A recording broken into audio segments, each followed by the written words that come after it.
Welcome back guys to another episode of Tough Garage. We're back on the Cortina. So you would have seen in the last episode we put in the seats.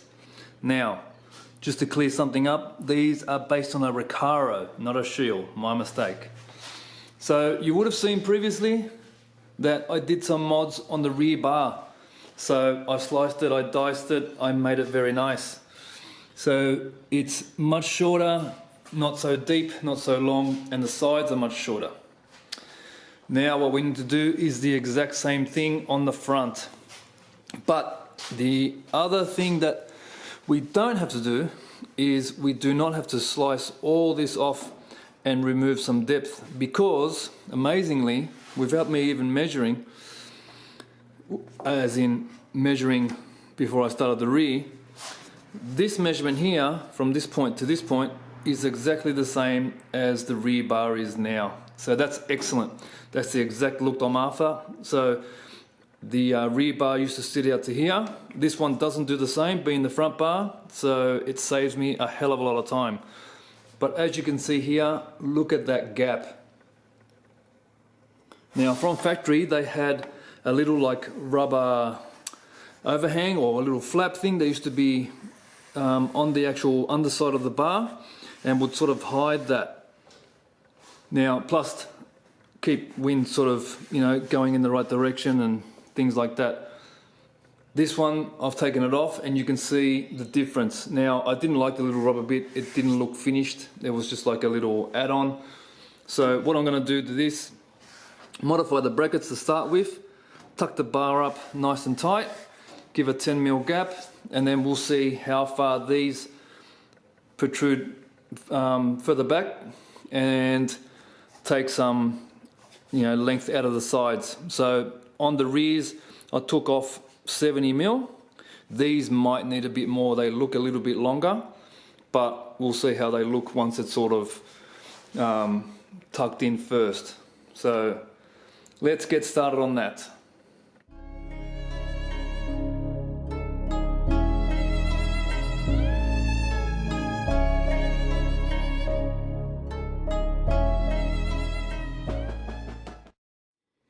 Okay, here we have the brackets. So the bar mounts onto this face here. So a stud comes through there and a nut. And then through here, this sits inside the chassis rail and then gets bolted from the outside to the inside basically. So because this is on the inside, the bolts go through there, through these captive nuts that are on the bracket and hold the bar in place.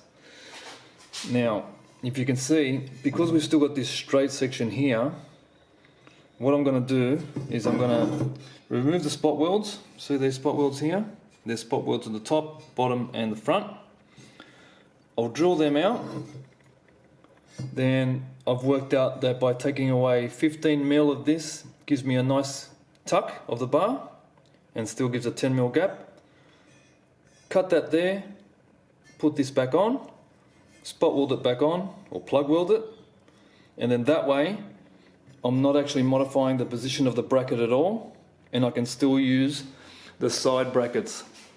So the side brackets are those over there, and where they go, these other brackets that I just showed you, they go into here. The other ones, the side brackets, go in through there and attach to the chassis rail as well, and sort of mount the side of the bar. So where these sit here, these ones are on much more of an angle and sit further out, so that the weight of the side of the bar is supported. So by keeping the brackets in their standard position, all I'm doing is moving the bar towards the body, and that makes things a hell of a lot easier. Jesus Christ, what a job that was. It's apart now, but this is all the equipment and tools that I needed, even this big boy, to separate this from this. And I ended up with these funny faces. Look at this bloke. This guy's wondering what's going on. And this guy? What are you laughing about? Jeez. Okay, first step all done. So 10mm gap, all closed up there. But this angled bracket that goes on the side here isn't put on yet. Once that's on, this will close up here. See, it's got a little bit of spring in it. And then we can get the 10mm gap running all the way along the actual radiator support. Lovely. Okay, next step is the sides. So I'm going to slice along there. That keeps the end where the actual moulding goes all intact. And then slice here. And then this part will basically attach itself to there. And that'll shorten the sides up.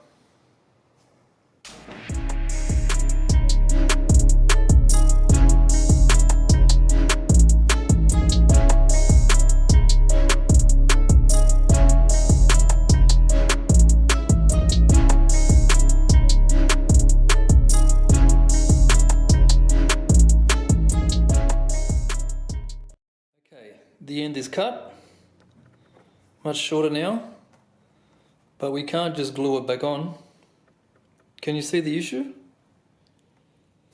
So as this length comes out towards the end, it's nice and straight at the end, but it starts to curve more and more as it starts to create this front shape towards the front of the bar.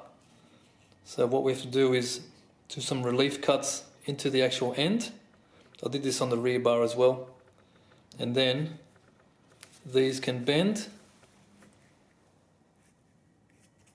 and curve the same way. And then you attach it on. Sides are cut and fitting perfectly now.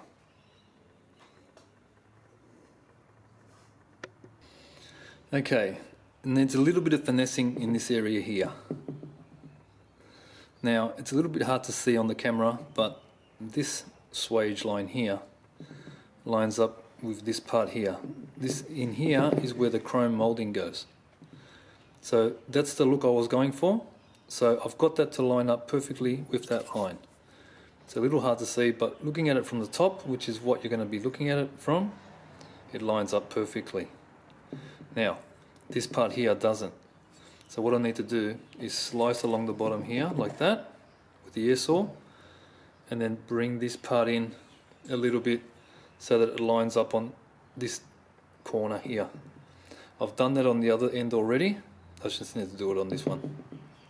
Alright, let's get to it.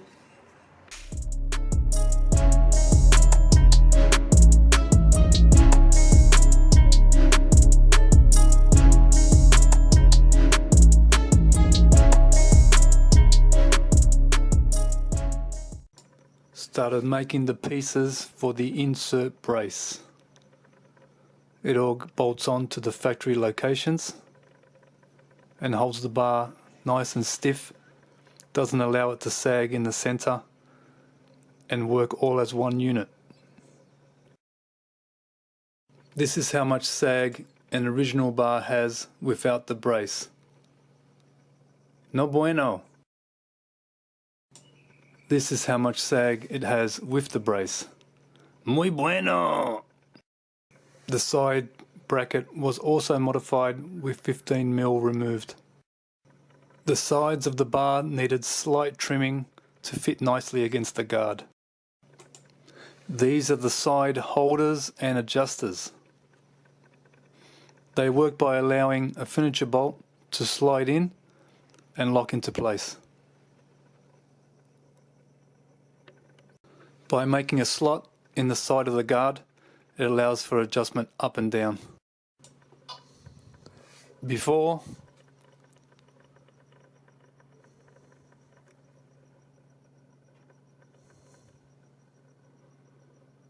and after. All tucked in nicely, shorter sides, body lines lining up and flowing together. Much neater.